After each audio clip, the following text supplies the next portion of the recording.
আজকের ভিডিওতে আপনাদেরকে দেখাবো জানাবো যে আপনি যদি পাসপোর্ট অ্যাপ্লাই করে থাকেন বা আপনি ভাবছেন যে পাসপোর্ট অ্যাপ্লাই করবেন এবং তার জন্য যে একটা পুলিশ ভেরিফিকেশন করতে হয় সেই পুলিশ ভেরিফিকেশনটা কিভাবে করবেন, কিভাবে হবে এবং পুলিশ ভেরিফিকেশনে আপনার কাছে কোন কোন ডকুমেন্ট চাওয়া হবে সমস্ত কিছুই ইনফরমেশন আজকে আপনাদেরকে এই ভিডিওর মাধ্যমে দেব।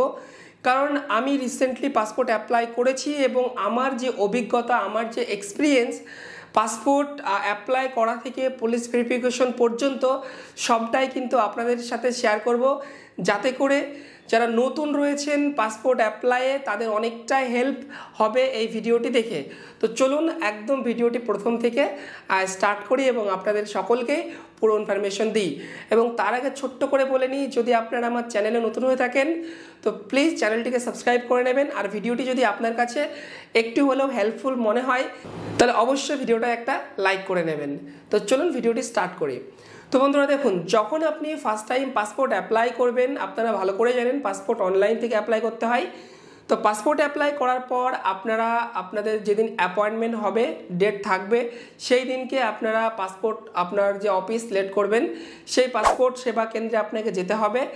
গিয়ে সেখানে আপনার ডকুমেন্ট বলতে পাসপোর্ট অফিসে তেমন কিছু ডকুমেন্ট লাগে না, জাস্ট 3-4টে ডকুমেন্ট হলে হয়ে যায়। যেমন আপনার যদি আধার কার্ড থাকে, প্যান কার্ড থাকে, ভোটার কার্ড থাকে, আর যদি আপনি পড়াশোনা করে থাকেন তাহলে 10th ক্লাস পর্যন্ত যদি পড়াশোনা করে থাকেন তাহলে ক্লাস 10th-এর মার্কশিট আর বোর্ড সার্টিফিকেট, ব্যাস এই 4টে ডকুমেন্ট হলেই আপনার পাসপোর্ট যে অফিস রয়েছে, সেবা কেন্দ্র রয়েছে, সেখানে এই 4টে ডকুমেন্ট নিয়ে গেলেই কিন্তু আপনার কাজ সেখানে কমপ্লিট হয়ে যাবে। আর কিন্তু কোনো রকমের বাড়তি ডকুমেন্ট আপনার পাসপোর্ট সেবা কেন্দ্রে চাইবে না। বোঝা গেল? যদি আপনার এডুকেশনাল কোয়ালিফিকেশন 10th হয় বা তার উপরে হয় তো আপনি ক্লাস 10th-এর নেবেন, প্লাস হায়ার যতগুলো আপনার আছে BA MA সবগুলো নিয়ে যাবেন, আপনি সবগুলো সাবমিট করতে পারেন। ঠিক আছে? এবার প্রশ্ন হচ্ছে, আপনি যেদিনকে অ্যাপয়েন্টমেন্ট হলো, আপনার যেদিনকে ডেট পড়লো সেদিনকে আপনি পাসপোর্ট অফিসে গেলেন নির্দিষ্ট টাইমে। হ্যাঁ, টাইমে যাওয়ার পর সেখানটায় আপনার সমস্ত ডকুমেন্ট অরিজিনাল দেখবে এবং জেরক্স কপি নেবে। হ্যাঁ, জেরক্স কপি নেবে আর অরিজিনালগুলো দেখবে। দেখার পর আপনার পাসপোর্ট সেবা কেন্দ্র থেকে আপনাকে আপনার যে ফাইল সেটাকে গ্রান্ট করে দেবে, মানে অ্যাকসেপ্ট করে নেবে। এবং একবার যখনই আপনার পাসপোর্ট সেবা কেন্দ্রে আপনার ফাইলটা গ্রান্ট হয়ে যাবে, সঙ্গে সঙ্গে আপনি SMS-ও পেয়ে যাবেন বা স্ট্যাটাস চেক করলে সেখানেও আপনি দেখতে পাবেন। এবার সাপোজ ধরুন আপনার পাসপোর্ট অফিসে সমস্ত কিছু সব ঠিকঠাক ভেরিফাই হয়ে গেল, আপনি বাড়ি চলে আসলেন। এবার হচ্ছে আপনার নেক্সট কাজ হচ্ছে পাসপোর্ট অফিস থেকে আপনার ফাইলটাকে আপনার যে থানা রয়েছে সেই থানাতে পাঠিয়ে দেবে।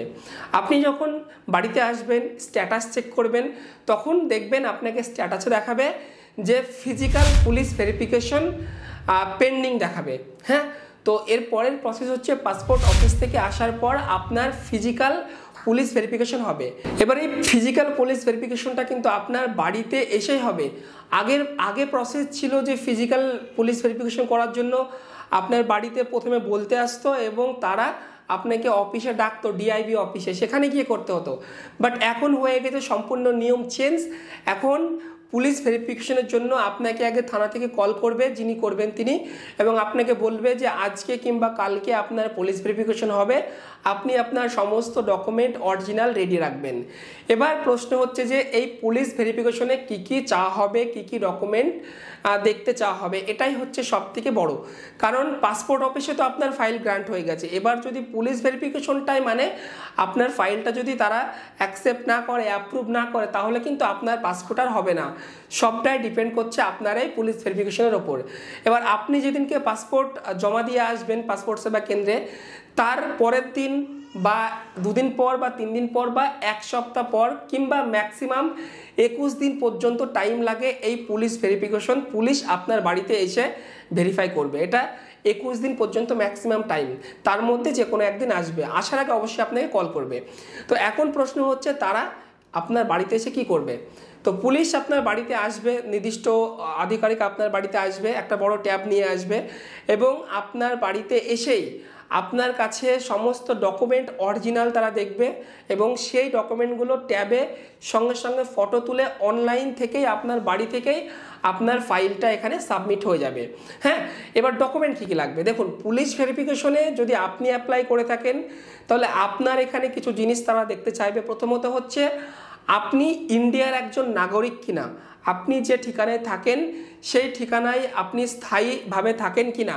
হ্যাঁ, এটাই তারা মূলত চেক করে যে আপনি ইন্ডিয়ান কিনা। অনেক থাকে না যে অন্যান্য হয়তো বাংলাদেশ থেকে বা পাকিস্তান থেকে বা অন্য কোনো কান্ট্রি থেকে এসে তারা ইন্ডিয়াতে এসে পাসপোর্ট যাতে বানিয়ে না নিতে পারে, সেজন্যই কিন্তু মেনলি এই পুলিশ ভেরিফিকেশনটা করা হয়। তো এই পুলিশ ভেরিফিকেশনে আপনার মেনলি চাওয়া হবে জন্মের প্রমাণপত্র।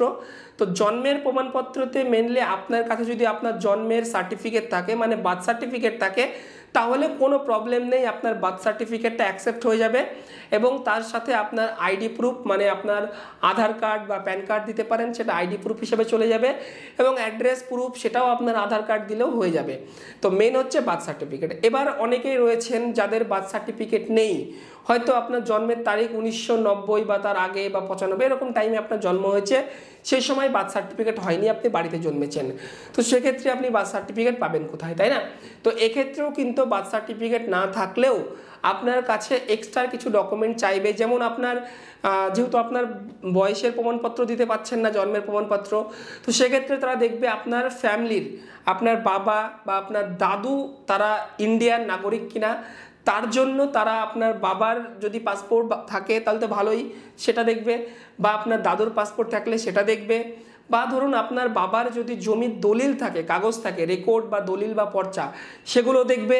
এবার ধরুন আপনার বাবার জমির যে কাগজ বা পর্চা সেটা কিন্তু একটু পুরানো হওয়া চাই, যাতে করে প্রমাণ করতে পারে যে হ্যাঁ আপনি আপনার বাবা একজন ইন্ডিয়ান। এবার সাপোজ ধরুন আপনার জন্ম হচ্ছে 1990 আর আপনি জমির দলিল দিয়েছেন 2000 সালের বা 2001 সালের, 2005 সালের, তখন কিন্তু সেগুলো সেই রকমভাবে অ্যাকসেপ্ট করবে না তারা।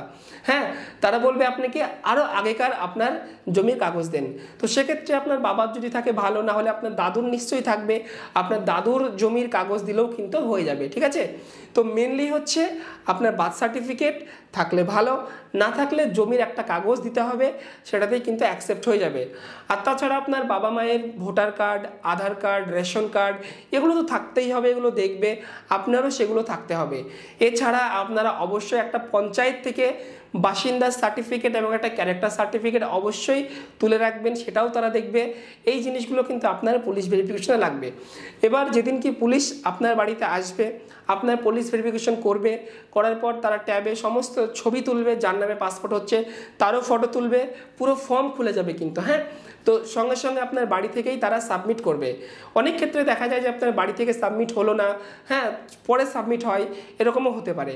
এবার পুলিশ ভেরিফিকেশন করার পর আপনাকে পরবর্তী সময়ে তারা আর একবার ডাকতেও পারে থানাতে, যে আপনি একবার থানাতে এই ডকুমেন্টটা নিয়ে আসুন, আমাদের এখানে সমস্যা হচ্ছে ডকুমেন্টটা ভেরিফাই করতে, আপনাকে তখন থানাতেও যেতে হতে পারে, ঠিক আছে? বাট ম্যাক্সিমাম টাইম বাড়ি থেকে হয়ে যায়। এবার সাবমিট করার পর মূলত মোটামুটি আপনার যেদিন পুলিশ ভেরিফিকেশন করে যাবে তার থেকে মোটামুটি আপনি ধরে রাখুন এক সপ্তাহ মতো আপনি স্ট্যাটাস যখন অনলাইনে চেক করবেন, ওখানে দেখাবে যে ইয়োর পুলিশ ভেরিফিকেশন পেন্ডিং, এরকমই দেখাবে, অথচ আপনার পুলিশ ভেরিফিকেশন করে গিয়েছে তবুও কিন্তু পেন্ডিং দেখাবে।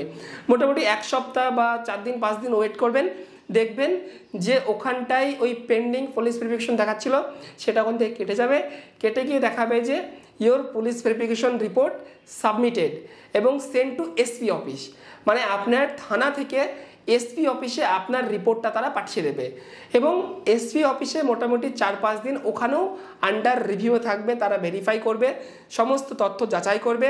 যাচাই করার পর যদি দেখে যে হ্যাঁ সমস্ত কিছু জেনুইন রয়েছে, সব ঠিকঠাক রয়েছে, তখন এসপি অফিস থেকে আপনার ফাইলটাকে অ্যাপ্রুভ করে দেওয়া হবে, অ্যাকসেপ্ট করে দেওয়া হবে।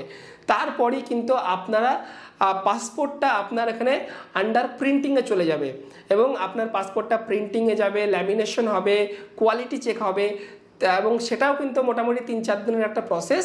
তারপরে ফাইনালি আপনার পাসপোর্টটা ডিসপ্যাচ করে দেবে এবং আপনাকে ইন্ডিয়া পোস্টের মাধ্যমে পাঠাবে, সেখানেও আপনাকে পোস্ট অফিসের ট্র্যাকিং নাম্বার দিয়ে দিবে, যাতে করে আপনি ট্র্যাক করে দেখতে পারেন যে আপনার পাসপোর্টটা কতদূর পর্যন্ত আসলো।